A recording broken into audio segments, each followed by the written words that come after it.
Alumnos, muy buenas tardes. Vamos a dar inicio a la clase de hoy, que es tumores cerebrales.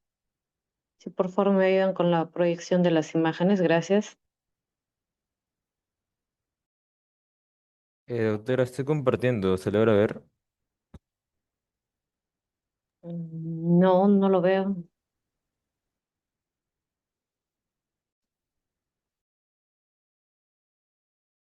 Ya, ahora sí. Listo, iniciamos las clases el día de hoy, ¿ya? Ante todo, muy buenas noches. ¿Me escuchan? Sí, doctora. Ya, listo. Bueno, tengan ustedes muy buenas noches. El día de hoy el tema que vamos a tratar es el tema de lo que es tumores a nivel del sistema nervioso central. Quien les habla es la doctora Milagros Ibáñez, jefa del departamento del Hospital de Policía. ¿Ya? Listo, pasamos por favor a la siguiente. Bueno, los tumores cerebrales, en realidad el concepto o el diagnóstico de un tumor cerebral quizás más es una patología de neurocirugía. Nosotros no manejamos como neurólogos los tumores cerebrales. Quizás de repente de per se de inicio de a un diagnóstico, porque la mayoría llega con síntomas neurológicos que a la final no sabemos cuál es el origen o la causa, pero una vez detectados y esos pacientes quedan a cargo a tanto el manejo y el diagnóstico posterior como posteriores exámenes para diagnosticar si es un tumor benigno o maligno, está a cargo del departamento de neurocirugía. Entonces voy a dar unos conceptos que son al alcance básicamente de neurología, pero más sobre todo este tema debería ser abordado por un neurocirujano. Entonces, en realidad, tumor cerebral es un grupo heterogéneo de tumor, como diferentes tumores que tenemos a nivel de todo el organismo. Sabemos que un tumor puede tener diferentes líneas celulares, ¿no es cierto? Entonces, el tumor cerebral puede crecer a cualquier nivel de la estructura cerebral per se, ya sea en parénquima cerebral, meninges, vasos sanguíneos, nervios craneales, glándulas, huesos y restos embrionarios. Obviamente, nuestro tumor cerebral puede crecer a la vez en parénquima cerebral, puede crecer a la vez en meninges, o sea, puede atacar diferentes áreas en diferentes partes de la masa encefálica, ¿no? Ahora, dentro de los tumores cerebrales, porque sabemos que toda masa a cualquier nivel de nuestro organismo es llamada tumor. De ahí que el tumor puede ser benigno o maligno, ¿no es cierto? Pero en neurología o en neurocirugía lo dividimos los tumores ya sean primarios o los tumores secundarios. Los tumores primarios son básicamente aquellos que crecen dentro del cerebro.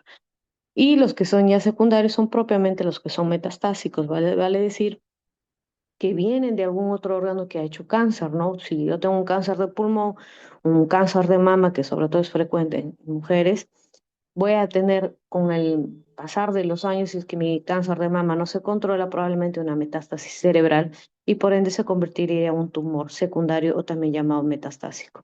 Siguiente, por favor. Entonces, como les mencioné, todo tumor a nivel de cualquier organismo, ya sea cerebral básicamente, es cualquier masa que nos puedan encontrar. Entonces, esa masa tiende a crecer de tres formas, ¿no?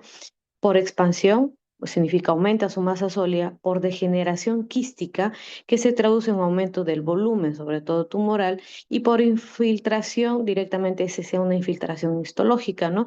Sabemos que hay una disrupción de la barrera hematoencefálica, se produce pues deterioro con necrosis al nivel del parénquima cerebral, ocasionando compresión a nivel cerebral y eso pues puede producir un tumor maligno y esas son las tres formas de crecer nuestro tumor cerebral. Siguiente, por favor. Entonces, la clasificación, como les mencioné, si bien en primarios y secundarios, ahí tenemos todas las causas probables de la cual nos puede dar nuestro tumor cerebral primario. Y de acá quizás mencionarles desde la 1 a la 8 la más frecuente y que deben recordar porque es pregunta de examen, cuál es el tumor cerebral primario más frecuente, es el meningioma. Ahora, los tumores cerebrales primarios pueden ser benignos o malignos.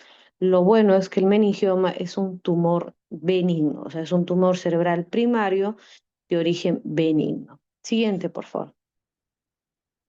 Entonces, los tumores cerebrales secundarios son de origen metastásicos y siempre recalcando nuevamente que los tumores metastásicos son de origen básicamente pulmón, mama y piel, ¿no? Aunque los varones se han encontrado últimamente los tumores metastásicos, muchos están viniendo de columna también. ¿no? Y sabemos que también el órgano que es más susceptible a metástasis son el hígado, ¿no? Es el primer órgano que se compromete cuando hay metástasis a nivel de cualquier otro órgano y posterior es el cerebro. Siguiente, por favor. Entonces, no se conoce hasta ahora una etiología per se de los tumores cerebrales, pero se han mencionado una que otra causa en realidad que podría ocasionar, o en tal caso, ciertas susceptibilidades genéticas podrían ocasionar lo que es el tumor cerebral. Se habla mucho del medio ambiente, de la dieta, pero hasta ahora no están comprobados que esta sea la causa y este es el tumor específicamente que me pueda producir. Siguiente, por favor. Entonces, es importante saber qué significa genética, qué significa que es hereditario y qué es adquirido somático, ¿no? Entonces, genética es cualquier alteración dentro de nuestros genes. Hay patologías tumorales que son de origen genético y hereditario, ¿por qué no mencionar acá? Es una afectación que pasa de una generación de una a otra familia y acá el mejor ejemplo son la neurofibromatosis. Tanto la tipo 1, la tipo 2 es autosómico dominante y generalmente se transmite de varones a hijos varones, ¿no? El adquirido somático significa que los cambios genéticos se han acumulado con el tiempo, generalmente todo lo que es ambiental, todo lo que es dieta se puede hacer como catalogado como adquirido somático. Siguiente, por favor. El medio ambiente se ha catalogado actualmente, se ha hecho un estudio en animales, sobre todo en ratas, y han visto que componentes nitrogenados sería una causa o un efecto que te podría causar, pues, tumores, sobre todo de origen cancerígeno y que te podría producir, pues, los tumores cerebrales. Sabemos que los compuestos nitrogenados se encuentran en las parrillas, ¿no? Todo lo que son componentes que hechos a carbón. Entonces, generalmente eso produce, o sea, está demostrado ya que el exceso de comidas con carbón se ha visto cáncer gástrico, ¿no? Y de ahí que puede hacer algunos estudios que han determinado que podría ser, no está totalmente especificado que sea para cerebro, que te podría dar también tumores cerebrales. Más bien, una relación contraria se ha visto con aquellos pacientes que son asmáticos, que tienen alguna enfermedad autoinmune, más bien en ellos se ha visto que es menos la frecuencia de tumores cerebrales. Tampoco no sabemos por qué. ¿Ya? Siguiente, por favor. La exposición a radiaciones ionizantes, eso sí se ha demostrado más que incluso que las anteriores. El hecho, por ejemplo, un niño que es diagnosticado con una enfermedad, por ejemplo, hemangiomas cutáneos, linfomas o leucemias, se ha visto que la irradiación que hacen para ellos, su tratamiento, las radiaciones ionizantes, con el tiempo puede desarrollar también algún tumor cerebral, ¿no? Las radioterapias también, que es muy buena para algunas cosas podría ser maligna para otras cosas y desencadenar tumores cerebrales, ¿no? Generalmente lo que se ha visto que los tumores radioinducidos más frecuentes son los meningiomas, gliomas y los schwannomas. Siguiente, por favor. Dentro de los factores ambientales, básicamente tenemos que ya está demostrado, sabemos todo, la causa-efecto del cigarrillo con el cáncer de pulmón. Y como les había mencionado, el cáncer de pulmón en una de las láminas es una causa de ocasionar pues metástasis cerebral, ¿no? Entonces, el uso desmedido del cigarrillo produce también a la larga pues llega a ser una metástasis cerebral, por ende un tumor cerebral secundario. ¿No? Productos químicos, se habla mucho ahora del estrés oxidativo y eso se ve en muchas enfermedades neurológicas. Por ejemplo, dentro de ellas tenemos el Parkinson, ¿no? El Parkinson también tiene un origen genético, un origen también familiar, porque ahora se está viendo mucho entre familias que están teniendo la enfermedad de Parkinson y hay incluso una anticipación. Igual pasa acá, ¿no? Se ha visto también que el estrés oxidativo, vale decir, yo pregunto a mi paciente, señor, ¿usted vive cerca a un grifo? Es una persona de repente, es un agricultor que está expuesto mucho a estupefacientes, y que está expuesto pues a productos químicos propios de la agricultura o formaldehídos de industrias también, ¿no? ¿En qué trabaja? Es minero de repente, ¿no? Entonces, ese estrés oxidativo a la larga podría ser un condicionante también para desarrollar tumores cerebrales. Por eso es que incluso a los mineros no suben todo el mes también a trabajar. Y hay periodos incluso que les hacen dosaje para ver plomo, o sea, si hay alguna intoxicación por algún metal pesado, porque a la larga eso puede producir pues también un daño o origen tumoral, ¿no? Bueno, y es más sabido también que en las gestantes el consumo excesivo durante el embarazo de fumar o consumir alcohol puede ocasionar también el feto lesiones tumorales, ¿no? No hay una relación mucho en cuanto a uso de píldoras anticonceptivas de larga data, incluso píldoras para dormir o antihistamínicos que tengan relación, pero igual la literatura lo menciona como probables causas. Siguiente, por favor. Eh, Ahí tenemos otros factores, lo que les hablaba, ¿no? Exposición a insecticidas, antecedentes de traumas craneales, barbitúricos por la madre durante el embarazo. Entonces, hasta ahora, como les dije, de todo lo anterior mencionado, la que está más aprobada es la radiación ionizante, ¿no? Entonces, el uso de ondas de energía de alta frecuencia, como los rayos X o los rayos gamma, producen, pues, o se asocia bastante a tumores cerebrales. Ahora, hay dos estudios en Estados Unidos en cuanto al uso de celulares, ¿no? Sobre todo que, bueno, dejen el celular muy pegado a la región cerebral durante la noche, ¿no? Es básicamente el estudio. Hay un estudio que avala que sí podría tener una causa-efecto para desarrollar tumores cerebrales, sobre todo frontales, y hay otro estudio en la cual te dice que no hay mayor exposición al uso del celular y eso del tumor cerebral. Como le digo, las causas son todavía ahí discutibles, pero no hay una causa de por sí que esa sí sea la causa original de un tumor cerebral. Son básicamente hipótesis las que estamos mencionando actualmente. Siguiente, por favor. Entonces, lamentablemente también en cuanto a la fisiopatología, sabemos que nuestro cerebro está protegido, primero sabemos que es una masa encefálica, está protegido por meninges y posterior a ello viene pues en la estructura ósea. Entonces, si yo tengo un tumor que está encerrado pues en una estructura ósea, obviamente o sea, cualquier incremento en la masa tumoral me va a generar inmediatamente una presión intracraneal. Eso es lo lamentable de nuestro cerebro que esté pues así encapsulado, encerrado en una masa encefálica. Obviamente, la masa encefálica también tiene que estar protegida por cualquier antecedente traumático, eso es lo favorable, pero después cuando te da un tumor no es tan favorable el que sea muy encerrado, se podría decir, nuestro cerebro, ¿no? Entonces sabemos que también nuestra masa encefálica se divide en hemisferio cerebral izquierdo, que es el dominante, y en nuestro hemisferio cerebral derecho. Ambas están unidas por el cuerpo calloso, ¿ya? Entonces, cuando a mí me crece, por ejemplo, un tumor a nivel cerebral de mi lado izquierdo, la misma lesión me genera un edema cerebral y me va a generar pues, una desviación de la línea media. Y ustedes saben que mientras más crece nuestro tumor, más desviación de la línea media, obviamente es más mortalidad de nuestro paciente, ¿no? Mayor necrosis celular y por ende la muerte. Y por ende también la hipertensión endocraniana, porque sabemos que dentro de la masa encefálica están los ventrículos, ¿no? Entonces, los espacios ventriculares se ven atacados por esta hipertensión endocrinal porque al final produce la muerte cerebral. Siguiente, por favor. Con el tiempo, pues todos los tumores cerebrales causan síntomas, uno o varios son los mecanismos. Entonces, ya les había mencionado, mayor aumento de la presión intracraneal ya provocado por la masa tumoral, asimismo el edema cerebral también te incrementa la presión intracerebral o obstrucción del flujo de líquido cefalorraquídeo, ¿no? Entonces, esa masa tumoral, uno tiene que actuar rápido cuando ve un paciente, cuando le hace una imagen cerebral, uno no tiene que esperar de repente llamar a un neurocirujano inmediato, sino también uno como un neurólogo tiene que ya bajar ese edema. Dentro de los medicamentos que se utilizan para la presión intracerebral, para disminuir el edema y evitar que nuestro paciente se enclave, tenemos diuréticos osmóticos, el más conocido es el manitol, ¿no? Generalmente siempre se inicia una dosis de 180 cada 4 horas, ¿no? Generalmente el manitol se utiliza por 3 días. No podemos excedernos de los 3 días porque se genera idiosmolis y eso genera ya a lo contrario que nos beneficia, nos causa necrosis cerebral, entonces tampoco es que se pueda usar por mucho tiempo.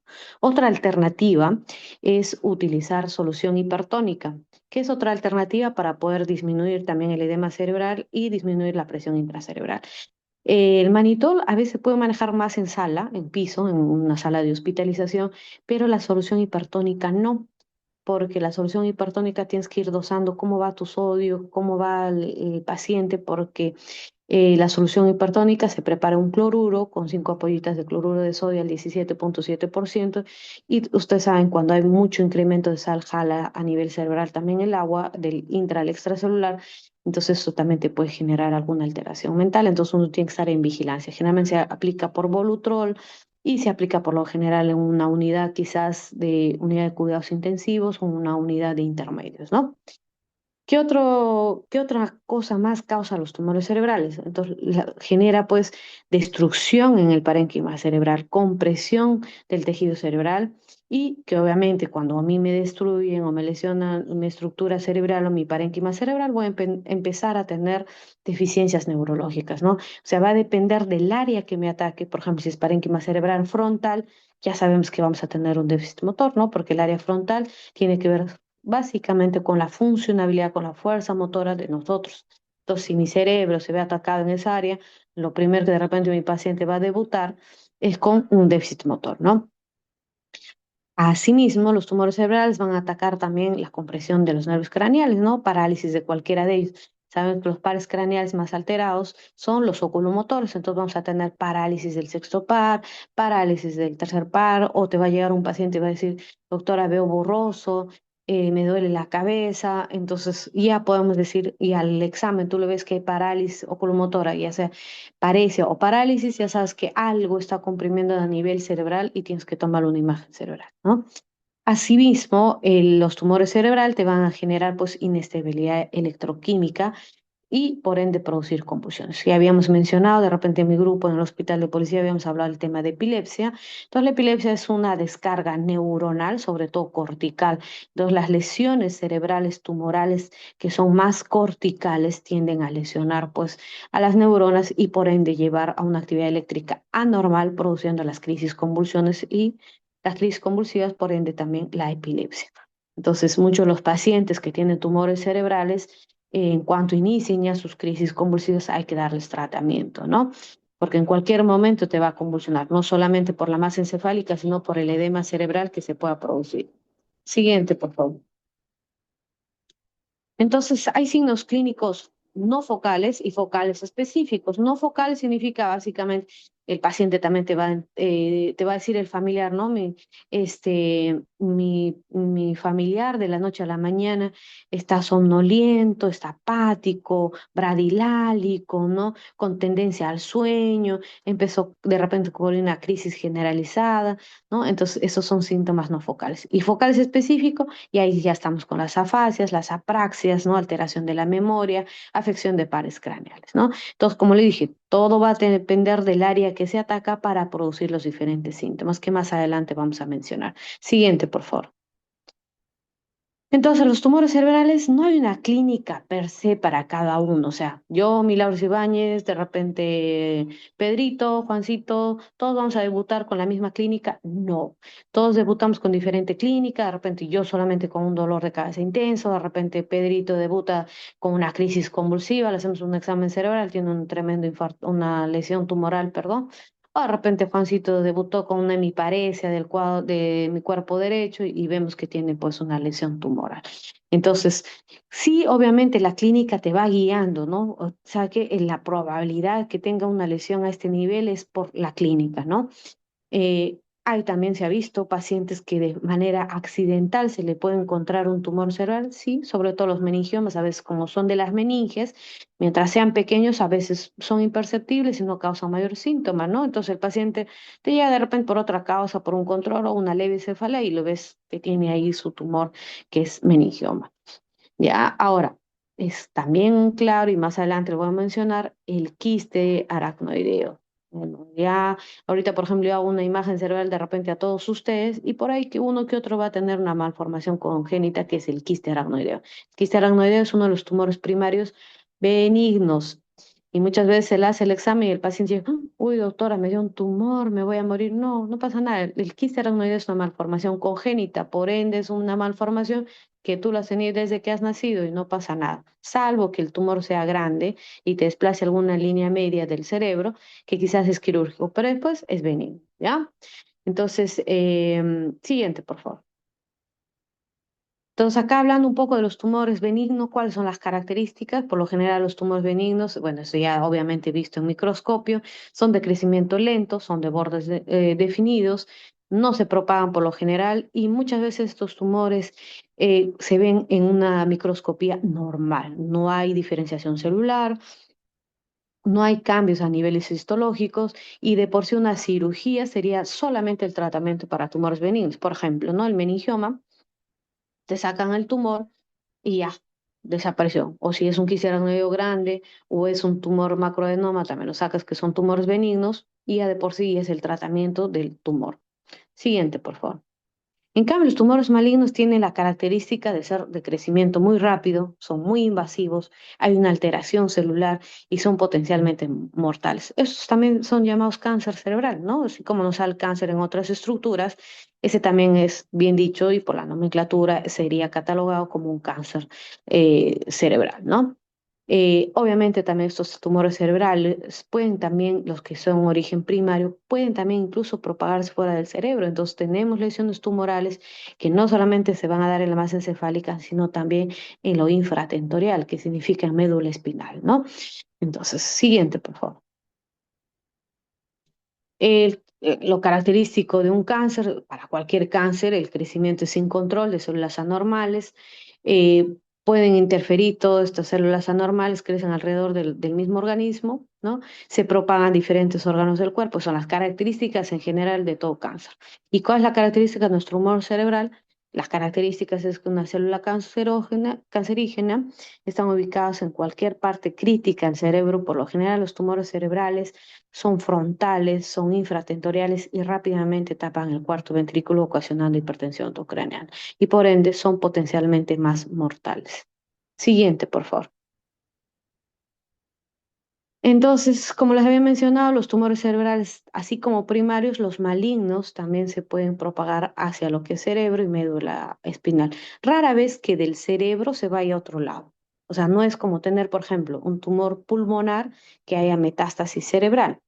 En cambio, un tumor cerebral es difícil que de un tumor cerebral primario, o sea, que su origen es del cerebro, haga metástasis pues al pulmón o a otro órgano, ¿no? Generalmente los tumores cerebrales, así sean malignos, solamente ahí se propagan, más no se infieren a otro sitio, ¿ya? Siguiente, por favor.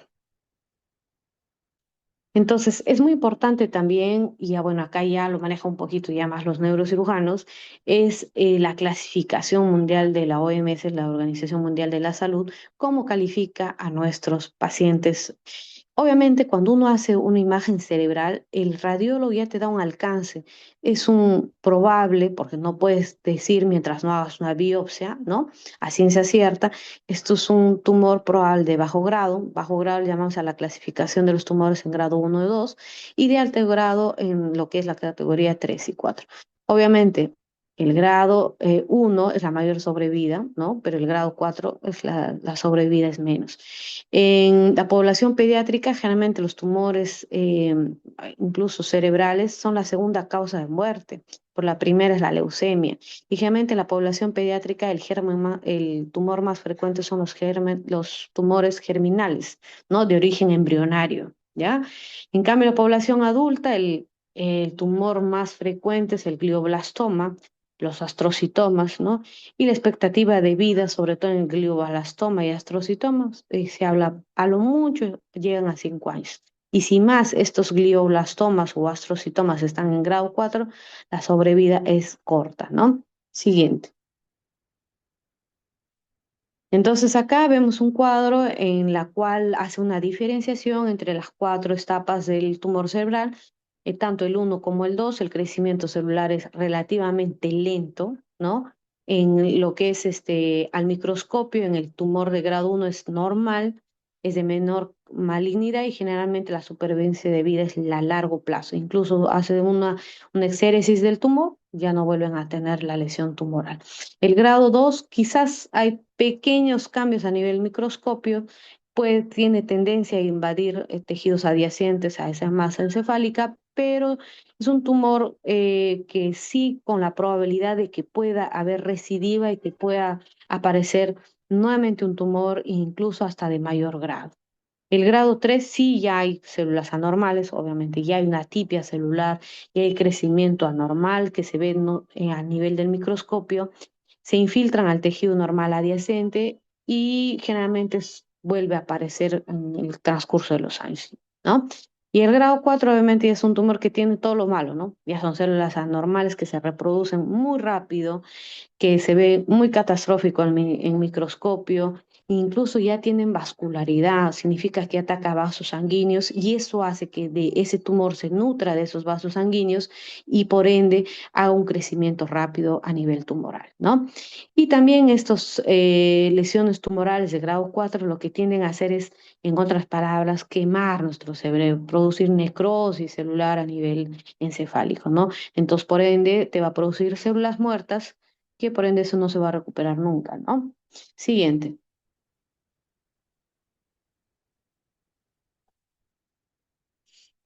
Entonces acá generalmente quería ver algunos conceptos. Atipia es la similitud con células normales, es la característica también de los tumores cerebrales. Índice de crecimiento es un índice mitótico. El inicio o los indicios de crecimiento va a ser muy descontrolado en los tumores cerebrales, sobre todo maligno. Hay muerte neuronal, muerte que ocasiona necrosis cerebral, propagación, invasión con infiltración, que habíamos mencionado las fases de infiltración de nuestra masa encefálica por el tumor y el suministro de sangre que va a producir vascularidad. Mientras más vascularizado sea un tumor, más probabilidad de desarrollar un tumor maligno. Siguiente, por favor. Algunos se ha visto, no está muy aprobado, pero se ha visto que algunos tumores benignos con el tiempo se pueden producir en tumores malignos, sobre todo cuando están en una etapa 2, ¿no? Ahora, en cuanto a epidemiología, los tumores cerebrales son más frecuentes en varones que en mujeres y los tumores más malignos son en varones que en mujeres, ¿ya? El tumor cerebral más maligno y más frecuente es el glioblastoma, el astrocitoma de grado 3 le sigue y el linfoma en tercer grado, ¿no? Y los tumores cerebrales benignos, que se da más en mujeres, es el meningioma y el adenoma hipoficiario, no sé si habrán escuchado el macroadenoma o el microadenoma cerebral, y en tercero el schwannoma.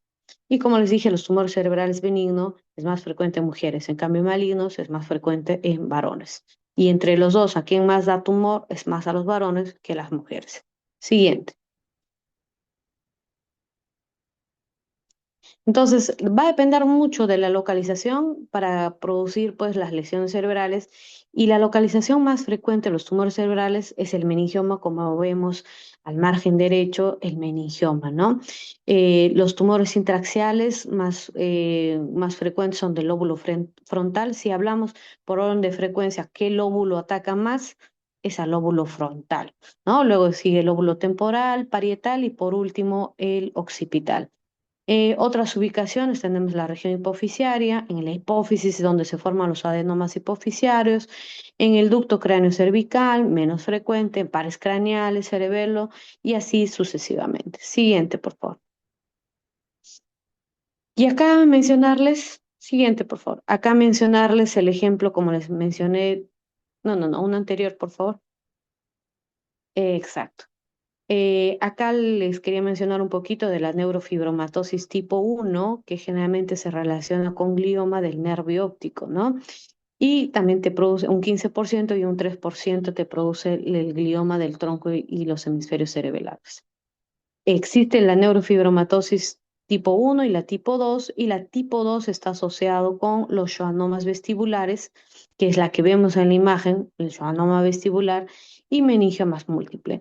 Estas características de estos neurofibromatosis es, como les dije, de origen pues hereditario, autosómico dominante, es más frecuente en varones con transmisión entre perdón, de papá a hijo, ¿no? La neurofibromatosis se asocia a la característica dérmica de la neurofibromatosis, no sé si habrán rotado endocrino, es la coloración, o dermatología, me parece que bien eso, la coloración café con leche, ¿no? Lesiones dérmicas. Luego da problemas oculares y problemas cerebrales que se asocian mucho a lo que es el schwannoma vestibular. Como ustedes podrán ver, produce tumores de schwannoma que pueden ser incluso bilaterales.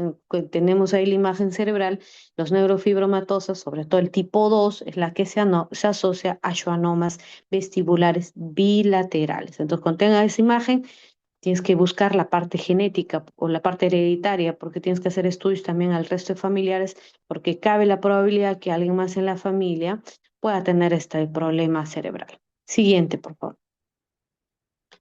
En cuanto a las patologías, como les mencioné, los tumores frontales, qué molestias o qué síntomas te va a llegar el paciente, ¿no?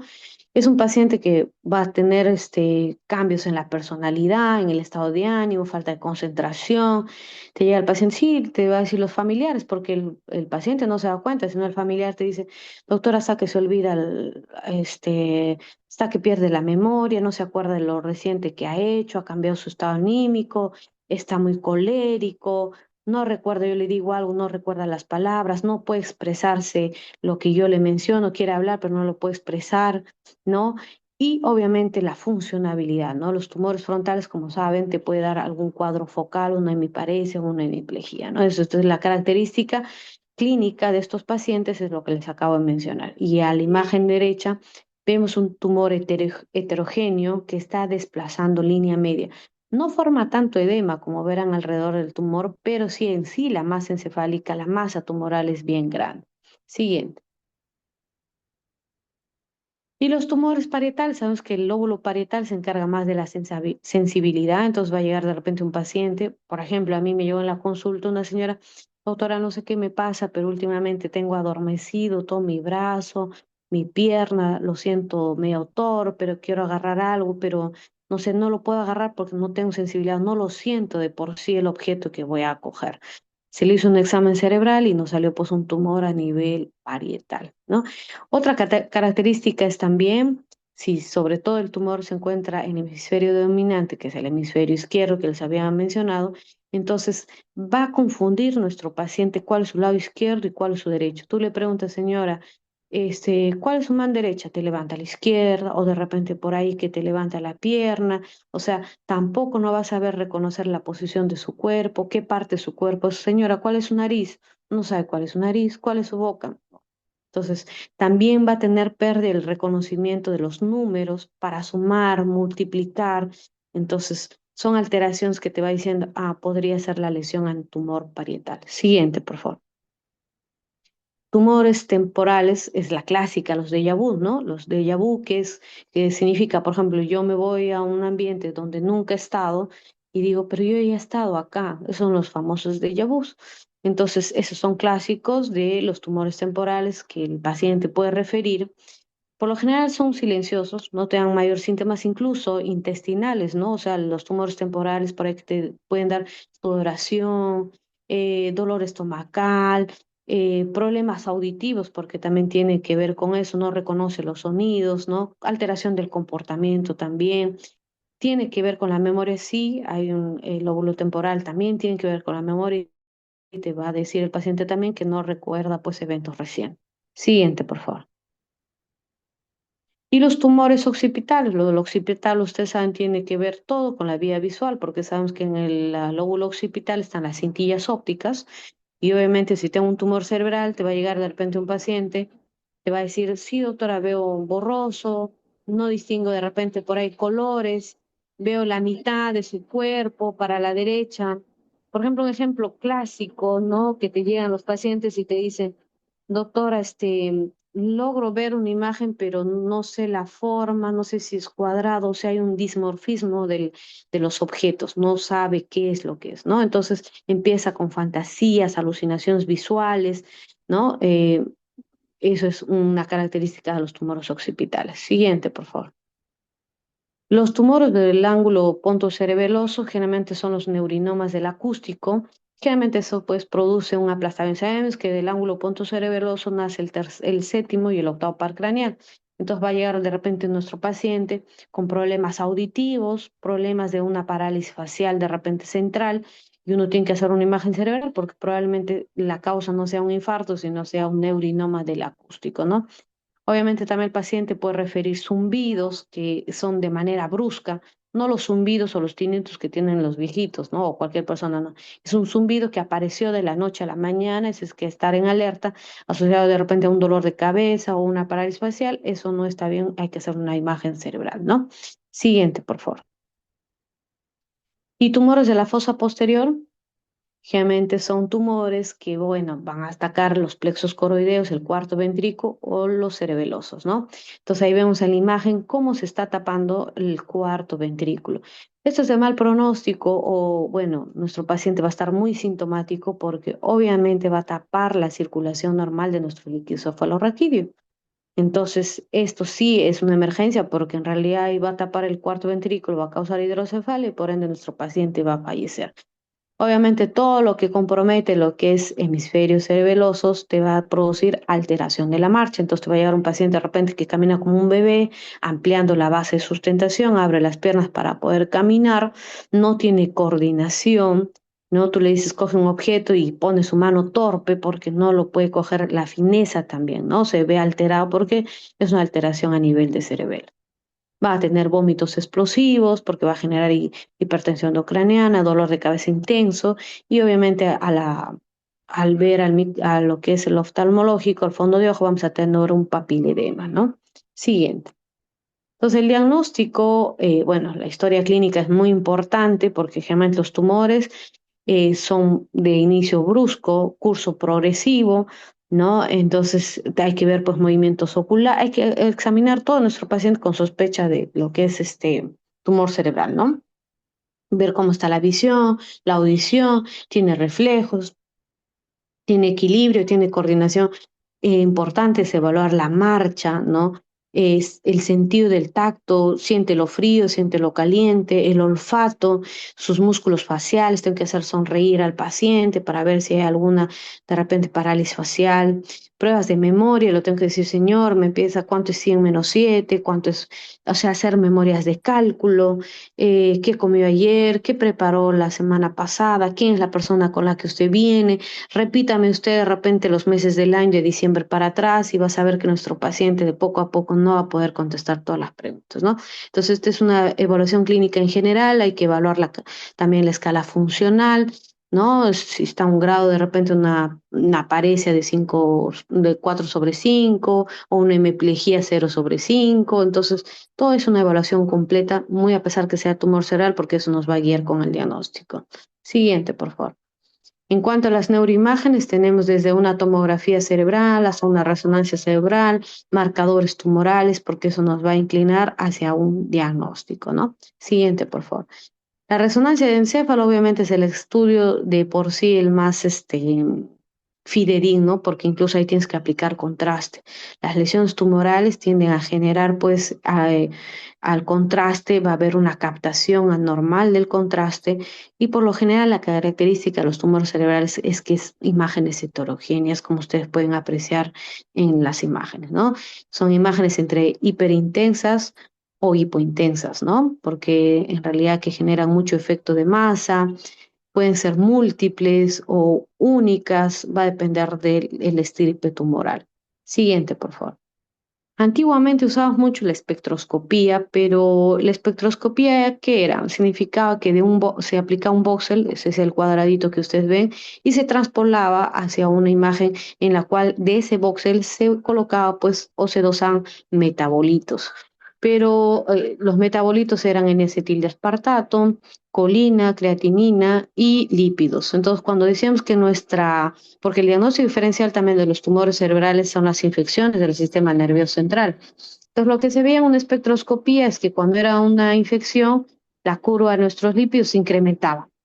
En cambio, cuando era un tumor cerebral, el N-acetil de aspartato caía porque había muerte neuronal, la creatinina o la colina aumentaba, entonces te decían, ah, esto es más tumoral, más que infeccioso. Pero en el transcurso de los años ha perdido un poquito la sensibilidad porque muchas veces había llegado resultados que era más infeccioso, pero a la larga de repente con una biopsia salía otro resultado. Por lo tanto, ya no se usa mucho, en realidad ha dejado de usarse mucho la espectroscopia, pero igual la literatura lo menciona como una opción de imagen, de neuroimagen cerebral. Siguiente. Entonces, hablando un poquito de los tumores primarios, para entender siempre, los tumores primarios son los que se originan dentro del cerebro y luego migran a otras áreas del cerebro. Siguiente, por favor. Entonces, acá quería mencionar los tumores primarios más frecuentes, el glioma, ¿no? Miren la característica del glioma. El glioma, pues, es el tumor más maligno del cerebro. Los gliomas, dentro de los gliomas tenemos los astrocitomas, ependimomas, glioblastomas, oligoastrocitomas. Y dentro de ellos, el astrocitoma es el más maligno, ¿no? Generalmente el paciente no dura los 5 años, llega de repente a los 2, 3 años, porque miren con esa masa encefálica heterogénea que desvía línea media, que tapa ventrículos, entonces que incluso en una imagen ustedes podrán ahí ver, está tapando hasta el nervio óptico, entonces en realidad son los tumores primarios malignos más frecuentes del cerebro, ya los gliomas. Siguiente, por favor. En cambio acá el tumor primario más frecuente benigno es el meningioma, es que surge, como les había mencionado, de las meninges, ¿no? Eh, Son de origen benigno, pero ¿cuál es el problema con el meningioma? El meningioma tiende a salir a veces, tú lo operas, sacas, porque el meningioma está encapsulado en las meninges. Uno saca el tumor, el meningioma, pero a veces hay recidivas. ¿Qué significa? Que con el tiempo vuelve a salir. Y a veces no necesariamente a la misma localización. Te puede dar de repente en frontal o en occipital. En realidad puede ser muy variable la ubicación y de repente nunca más te vuelve a salir con una primera cirugía, como puede volver a aparecer. Entonces son tumores frecuentes, benigno, pero lo lamentable que tiene es que es recidiviante, o sea, te puede volver a aparecer. Siguiente, por favor. Los neurinomas del acústico, ya habíamos visto una imagen anterior también, pero esta es otra imagen también, son tumores benignos que también se desarrollan en los nervios, que controlan el equilibrio y la audición y que van desde el oído interno hasta el cerebro. Siguiente, por favor. El adenoma hipoficiario, la glándula hipófisis, ahí podrán ver en la imagen, en la parte central, más o menos para que ustedes vean de la imagen, se ve pues una imagen bien circular, esa es la hipófisis. Entonces la hipófisis en esa imagen debería ser chiquita, como una gotita, porque es así la forma de la hipófisis, ¿no? Pero ahí vemos que es una imagen grande, ¿no? Entonces es un macroadenoma hipoficiario. ¿Cuál es la clínica característica de un macroadenoma hipoficiario? Es que te llega el paciente y te dice, doctora, no puedo ver a los lados, ¿no? Cuando uno ve de frente, ¿no? O sea, tú ves el campo de frente, pero también ves tus laterales. Pero ¿cuál es la característica del paciente, doctora? Yo lo puedo ver a usted, pero por ejemplo acá a mi derecha, que debería ver también, o a mi izquierda, no lo veo. Entonces, ¿por qué? Porque la característica del macroenoma hipoficiario te produce pues una hemianopsia bitemporal. Entonces, esa es una característica. Y otra es que el macroenoma te va a decir, doctora, sí, sabe que estoy secretando leche por las mamas y no estoy embarazada, ¿no? Tengo trastorno hormonal, por eso es que esta patología es más frecuente en mujeres. Entonces te va a llegar una mujer con trastorno en la menstruación, te va a decir, sí, tengo retraso menstrual, no menstruo, tengo secreción láctea y ya cuando es más severo, el tumor más grande, ya cuando es un macroadenoma, va a tener problemas visuales. Es un tumor benigno, pero también muchos tienen miedo de operarse porque dicen, no, está en la parte central de mi cerebro, ¿cómo van a entrar ahí? Entonces, pero ¿cuál es lo más lamentable? Mientras ese tumor crezca más, ese tumor como se va, o sea, cuando más crece, va a tapar el chiasma óptico. ¿Y que circula por el chiasma óptico? Es el nervio óptico. Y el nervio óptico, como cualquier nervio, es como si fuera una tirita de cable de luz. Entonces, si uno lo aplasta, ese nervio óptico se pierden las fibras del nervio óptico y este paciente ya cuando después se anime a operar, lamentablemente su nervio óptico ya va a estar dañado y va a tener ceguera de por vida, porque ya se malogró su nervio óptico. Entonces, macroadenoma diagnosticado, macroadenoma que debe ser retirado de la estructura cerebral, porque lamentablemente el macroadenoma tiende a crecer, crecer, crecer, ¿no? ¿Y cuál es lo otro lamentable? Pese a que es benigno, igual que el meningioma, puede volver a salir. Es entonces otro tumor recidivante benigno del cerebro, ¿no? Ahora, el microadenoma no se saca. Realmente las medidas o el que te dice, ¿sabes qué es un microadenoma, macroadenoma? Es el radiólogo. Si él te dice, no, por las medidas es microadenoma o macroadenoma. Si es microadenoma, lo maneja el endocrinólogo, porque tiene que ver todo lo que es el microadenoma, generalmente se asocia, como le dije, a problemas hormonales, tienen que dar por ahí su dostignes, son pastillas que bajan la, el tamaño del tumor hipoficiario. Pero si es macroadenoma, no, no hay vuelta atrás, lo tiene que ver el neurocirujano y tiene que operar porque ese macroadenoma a la larga va a producir daño de su nervio óptico. ¿Ya? Siguiente, por favor. Quería ponerles también el cráneo faringioma, porque ustedes como verán, el cráneo faringioma, ¿de qué se diferencia del tumor hipoficiario? Es que el cráneo faringioma es un tumor benigno también, pero está encima, como ustedes verán ahí, está encima de la hipófisis, ¿no?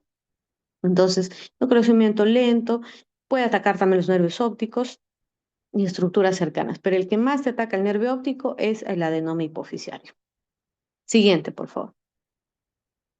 Y acá mencionarles, porque eso va a ser clásico en ustedes, va a llegar un paciente de repente por, ahí por un dolor de cabeza o por cualquier otra causa y sale un quiste, te va a decir, doctor, me voy a morir porque me ha salido un quiste aracnoideo, pero ya saben, el quiste aracnoideo es benigno, no causa ninguna sintomatología. Salvo que sea muy grande, se puede operar, pero si no, en realidad la mayoría son asintomáticos, ¿no? Y a lo mucho por ahí que te podría producir quizás dolor de cabeza y en algunos casos convulsiones, pero salvo que sea muy grande. Y ahí sí requería una cirugía. Pero si no, no lo toquen porque en realidad eso ya la ha tenido desde niño. Siguiente, por favor. Y bueno, los tumores secundarios o metastásicos, como les dije, todos los que vienen pues de pulmón, mama, colon, se está viendo ahora en piel. El melanoma es una de las características principales que estamos viendo ahora, que están haciendo los pacientes con cáncer de piel, los melanomas están haciendo tumor cerebral, ¿no? Eh, y son denominados estos cáncer cerebral, pues, ¿no? Siguiente. Entonces, esta es la imagen de los cánceres cerebrales. Generalmente los tumores cerebrales metastásicos pueden ser únicos, pero por lo general son múltiples, ¿no? Heterogéneo, que causan edema, y por lo general la clásica te dice, sí, ¿tienes alguna antecedente? Sí, mi mamá tiene cáncer al pulmón, sí, mi mamá tiene cáncer a la mama, sí, mi familiar tiene cáncer de próstata. Entonces, de ahí cuando lo hace una imagen así, característica, con múltiples imágenes, ese es metástasis cerebral, ¿ya? Listo. ¿Alguna pregunta, por favor? La siguiente.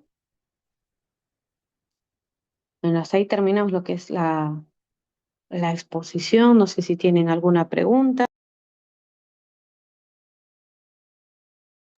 Y disculpen, como les mencioné, generalmente tumores no es tema propiamente a nosotros, pero ojalá lo poco que les he podido traer lo hayan entendido y hayan aplicado algo, porque son los tumores más frecuentes que van a tener de repente una emergencia, ¿no? Pero siempre cuando tenga una emergencia hasta que llegue el neurocirujano, vean las posibilidades de poder dar algún antiedema, ¿no? O poner manitol para por lo menos salvar la vida de nuestro paciente o por lo menos tener una expectativa de vida o una calidad de vida mejor para nuestro paciente, ¿no? Claro, en la emergencia tengo una pregunta. En la emergencia no hay resonancia.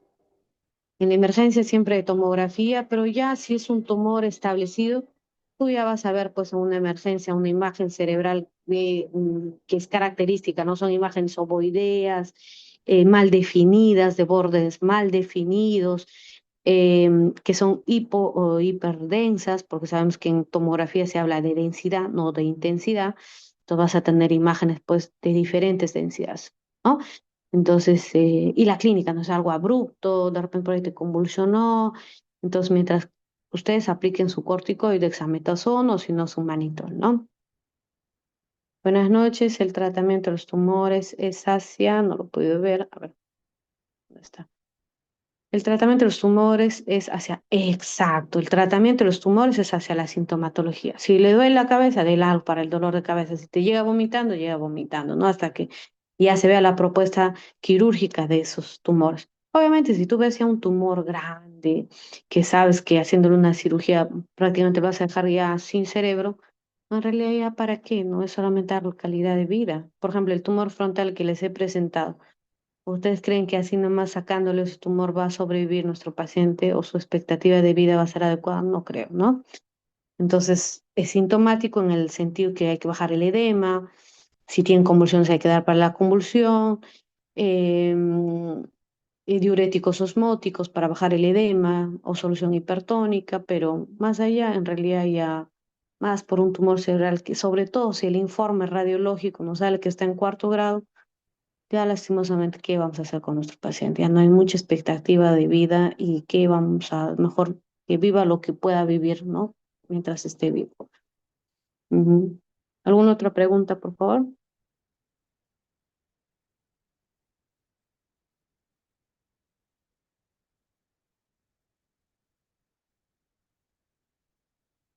Listo. Si no hay más preguntas, agradecerles por la disposición del tiempo. Las disculpas del caso que le he hecho esta hora, pero es que lamentablemente también trabajo en una clínica particular, entonces para mí es un poquito difícil poder haberles dictado a las 3:30, creo que estaba programada la clase, pero bueno, ya se le pasó para esta hora. Que descansen ustedes, que tengan muy buenas noches. Gracias, hasta luego. Gracias, doctora. Buenas noches. Gracias, Buenas doctora. noches, hasta luego. Hasta luego.